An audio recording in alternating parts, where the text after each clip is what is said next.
Right now, President Trump's voting commission gets a green light to request information from more than 150 million registered voters as part of its investigation into claims of voter fraud in the presidential election, after a federal judge rejected a watchdog group's request to force the commission to conduct a privacy assessment first.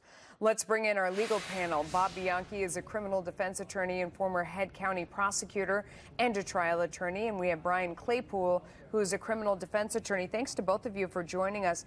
Bob, let me start with you. I had a hard time sort of breaking down what exactly this ruling meant, but then again, I'm not a lawyer. So why don't you do it for me? Sure. There's a little bit that's good and bad for each side. It's a temporary restraining order, which means it has to be an emergent reason for the court to be involved with an issue that they would be likely to be successful on in order to be able to even get the court's action. What the court essentially said was that the president, in a long-standing history, has the right to be able to set up independent bodies and commissions in order to look at things, that this was not an agency, and under the Agency Act, that's when he would have to do a privacy assessment. But since that there is not any kind of real enforcement action of an agency, it doesn't need to be done. However, here's where the other side of the equation of what the judge said that a lot aren't talking about. It is very, very important. In a couple of places throughout her opinion, she made it very clear that while this is a request, it's not a demand. The states can still not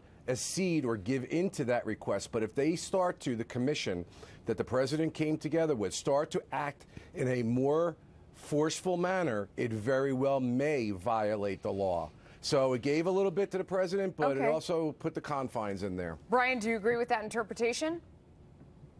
Well, Melissa, more importantly, I'm ready to call the trash hauling service to come up and pick this opinion up, because it's, in my opinion, it's a piece of garbage. And here's why. Because at the heart of this case, Melissa, my argument would be that President Trump's commission, or his advisory board, as he called it, they would have to put up evidence that there has actually been voter fraud in the 2016 election. Remember, that's the premise of this entire decision, and there's absolutely zero evidence, Melissa, presented to this court and to this judge of any actual bona fide voter fraud. So why then is this judge granting this advisory board power to now intrude into the lives of 150 million voters especially without that evidence? Especially when the states sell all of this information except for the Social Security numbers anyway. It's all very confusing. You guys aren't going to go anywhere. You're going to hang around for one more panel, so don't move. John. Okay.